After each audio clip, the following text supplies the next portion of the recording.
twice before you get the hard way.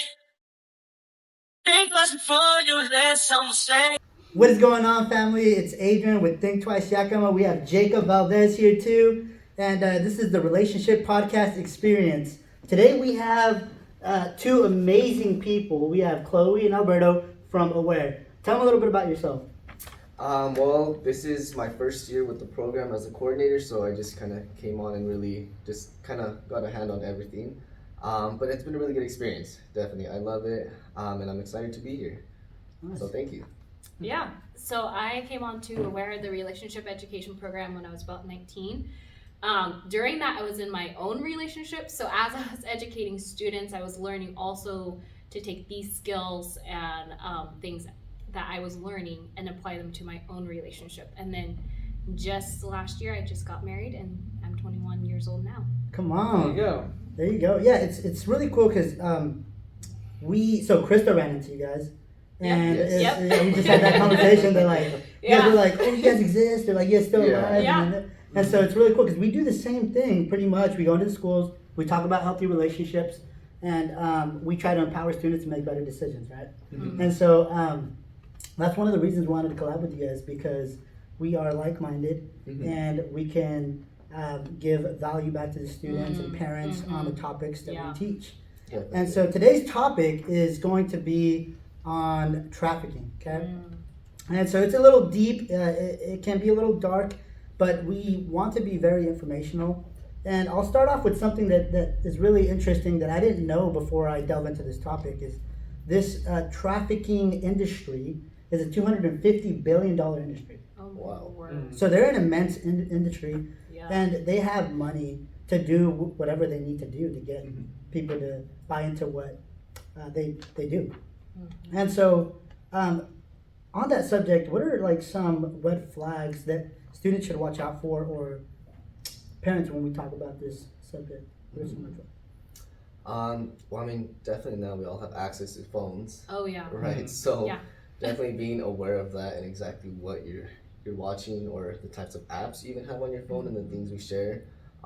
With our programs when we go to schools, that's one of the topics that we talk about, right? Yeah. Is that privacy, having just the things, being aware of what we share online. That's definitely a big one that that we can watch out for. Yeah. And I would say, just tagging along with that, like, just the need for connection. And so there are things that like we can open up to, and maybe there's like not healthy boundaries set beforehand, and so we're looking for that connection. And maybe it's because we've been bullied, or we're lonely, or anyways, those are just some of the signs that can kind of give some red flags and indicators. Absolutely.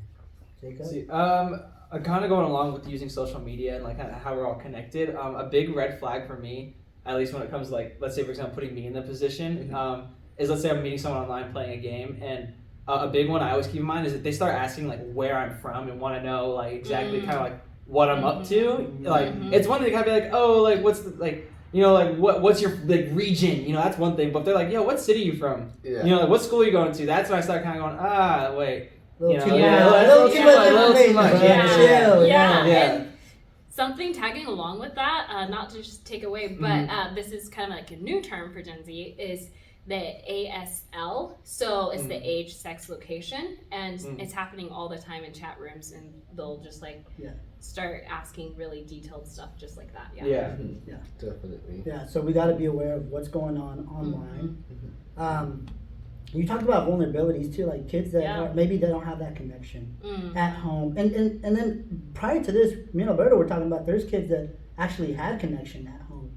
And still delve into it. You want to share a little bit about that? Yeah, so I mean, as I was researching this topic, I came across a story, and it was a teenage girl. I think it was a Facebook post or a birthday post that she had made.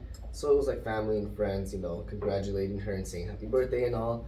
One of those happened to be a person that she wasn't familiar with, and she just thought it just happened to be someone that maybe knew her, but she just, you know, was kind of had a foggy memory at the time or something. This person reached out to her a little more. They continued talking. Over the course of a few weeks, she had an emotional connection with this person. You know, she wasn't lacking anything, and she admits this, that she wasn't having any troubles at home. She just happened to meet this person. He was really good at the way he was talking to her and seemed to connect with her. They decided to meet in person, and it was not a teenager. It was, you know, a full-grown person, full-grown man. About a week or two later, the mom calls a trafficking hotline, you know, because her daughter had been missing for about a week, and she had experienced a lot of this stuff, being trafficked. But once again, it has to do with those vulnerabilities, you know, the things that we share online also, and then people who we're not familiar with that end up asking those type of questions, like you mentioned, right? That can seem like not a big deal at first, but they can lead into other things as well. Yeah, that's crazy. Yeah, and I know because, again, I like to reiterate, it's a $250 billion industry. Yeah. So algorithms on Instagram, anywhere, they have the power to tap into that. And one time we were at a conference, and the guy, he works closely with the FBI to crack down on these traffickers, and he sometimes poses as a 7-year-old girl on Instagram to try to catch these guys. And he said as soon as he posted a picture of himself as a 7-year-old girl, or a 7-year-old girl, and acted as one, within 7 seconds, I think he put something that he was lacking something, like I feel lonely, and within 7 seconds he got a DM. Oh my word! Yeah, like they're on it. You get what I'm saying? Wow. Yeah. And so it's very important to understand what kind of world we're living in. Yeah. And most people nowadays, well, even today, they still believe that trafficking happens via a van that passes by and they pick you up, but that is no longer the way it happens. No, definitely. They've gotten more strategic, and they know how to reach the vulnerable, and that's what they look for, is the I feel lonely, the I'm missing this. Yeah. You know. I like how you brought up how it's not like standard like a van, because like kind of like in my like preparation for this, I came across a documentary about like a famous YouTuber who got caught, you know, having relations with minors like years later after the fact, and they interviewed like the main girl, you know, they have one person, and she was talking about how she like when she was 16, 17, she was an up and coming pop star. She had a record deal. Justin Bieber opened for her. Like this is like, you know, like this was like she was, you know, on her way to be a star. But then like, you know, some things happened in life, and she started kind of like just regressing a bit, and then she found this YouTuber, and then just kind of like as a fan was like, oh, I'm a big fan, you know, like da. And like within like a day or so, he reached back and was able to just, you know, like through like making her feel like, you know, like you're wanted, this, because she would just pour her soul into like the DMs. He was able to convince her to like drop everything, move to Canada, and he's like 24 already, and she's 17. Like, it was a whole, like, so this documentary, it was a 4-part documentary just delving into like how this guy specifically, not just her, but like use social media and use YouTube to just bring in all these different girls to just like, and it was crazy. It blew my mind, like, you know, in a negative way. Just like, whoa, I didn't realize it could be this widespread. Like one person could do this much damage because of the internet, you know. That's crazy. Wow. Yeah, it's important for us to be careful. One of the other stories that blew my mind, because most of the times we also think, oh, this happens maybe in the more communities that are more impoverished, that don't have many resources, but it happens anywhere and everywhere to anyone, and everyone's susceptible. And one of the stories that he brought up in that conference was about a 16-year-old girl, rich girl, like for her birthday, she got a Mercedes-Benz.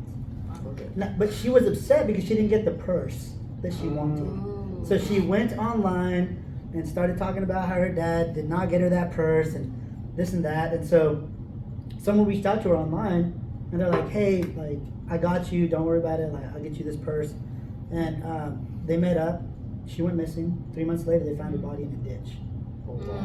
So those are the kind of things, like, it can happen to anyone, and everyone's susceptible to it. We just got to be careful and be aware of what's going on online. And what are some of those things that we should be protecting ourselves? What are the ways that students can protect themselves online?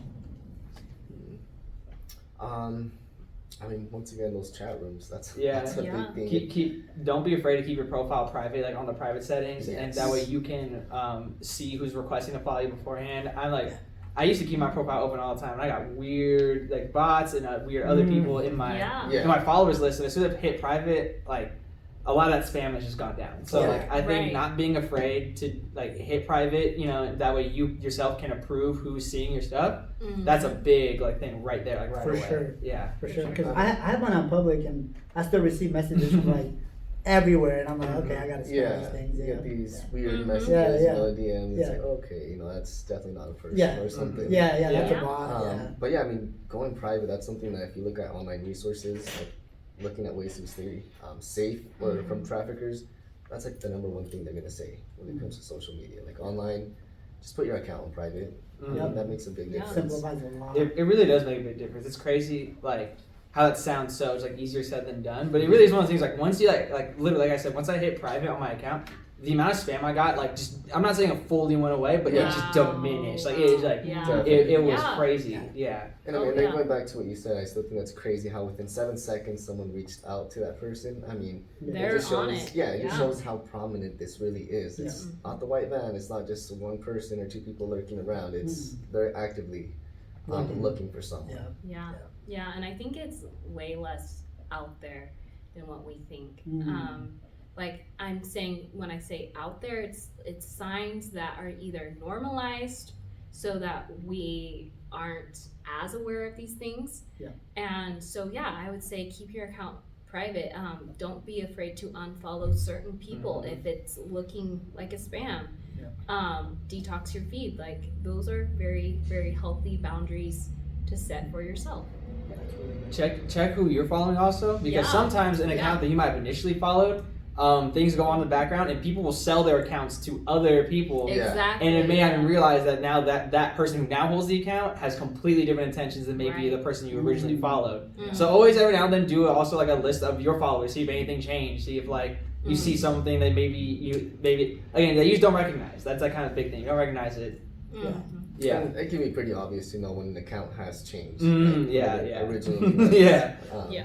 But yeah, so I think those are some good tips that they're simple, but they can make the biggest difference for sure. Literally. And keeping us safe and away from traffickers. Yeah, and if you find yourself like maybe receiving some weird messages or you find yourself being asked these questions while you're gaming, because it can be common, right?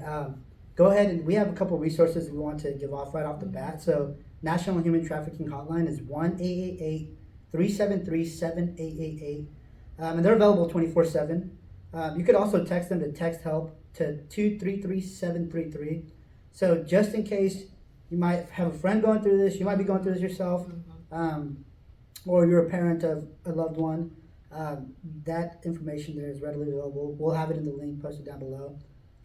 And so we encourage you guys to make very, very cautious decisions when it comes to your children being on social media, because again, everyone is susceptible, and we don't. Yeah, so what are some healthy ways we could be connected to someone that has resources or can give us information that'll help us, or just find connection? What are some healthy ways to do that? Yeah, for sure. So one of the things that I was just gonna say is like, don't be afraid to reach out for that connection to a trusted adult who you trust and is safe, and who will provide that healthy connection for you to be able to start that process of healing if this is something that you've witnessed or have had in your story, in your life. And so, and I think it's important to know also, going along with that, it is okay to reach out and be honest if you find yourself in that situation. I know a lot of the times people can be scared that, I'm gonna get in trouble if I tell a trusted adult, but it's okay to reach out. A lot of times people fall into these things without even being aware of it, and that's exactly what we're trying to do here. So just making yourself more aware of that and knowing that it is okay to be honest and reach out, like, hey, someone did approach me this way and I just didn't know what to do. Yeah, I didn't feel right. I mean, I just need some guidance here. Yeah, exactly. Yeah. And there is no shame in reaching out, honestly. Yeah. So it's really good. So I think that's really good. I also just want to say there's also like no shame, and if you do end up making a friend like through online, through gaming, social media, like if you're able to, like you and whoever it is are able to respect each other's boundaries and keep it, like at a point where everyone understands each other, like then that's totally okay. Don't be ashamed. I remember like I just through like Star Wars talk in middle school, I met a guy online where all like we only talked like once a week, and it was just about the new Clone Wars episode that would come out at the time, you know. So like, and that was it though. But it was a good back and forth that we had for a while, and so just don't be afraid that like if like you kind of like seem to maybe having a small connection with someone online, don't immediately think that's a bad thing. Just be on your guard and look for the warning signs and like. And trust your heart, trust your gut, you know. Yeah, and I appreciate that. It's not just, we're not trying to shame this whole topic. Online presence. It's just being aware and being careful who you're approaching, the way you approach each other. Once again, with those boundaries and that respect, right? You stayed on that topic of Star Wars, right? Exactly, yeah. Right. We just, And then go further from that. And that's why it's also important to have that trusted adult, like you said, back to that, because they'll help you identify like what's like can be dangerous and what's okay, you know. In the Star Wars topic, I met a guy from Spain playing FIFA, you know, and so that's really cool because I still have him online. We still follow each other. We have a lot of interests, but it's all soccer based, and so we keep it there. But yeah, trusted adult, definitely need a trusted adult. We have resources. We'll link down below. Thank you guys so much for coming out and being a part of this podcast. Yeah, thank you for having us. Thank you for having us. Yeah, for sure. And I can't wait to collab sometime in the future. Maybe do something else. Oh, that'd be awesome. Yeah, create a reel or something. That'd be great. Exactly. And so, I was gonna say any socials that our viewers should follow before we have. Yeah. Follow us at Think Twice Yakima. Go ahead and shoot you guys' socials. Yes, we have an Instagram page, Life Options, so you can follow us there on our webpage as well. Yeah. Go ahead and follow them. Follow us. Like all our stuff. Yes, sir. Yeah, I know you guys love us. That is the Relationship Experience Podcast.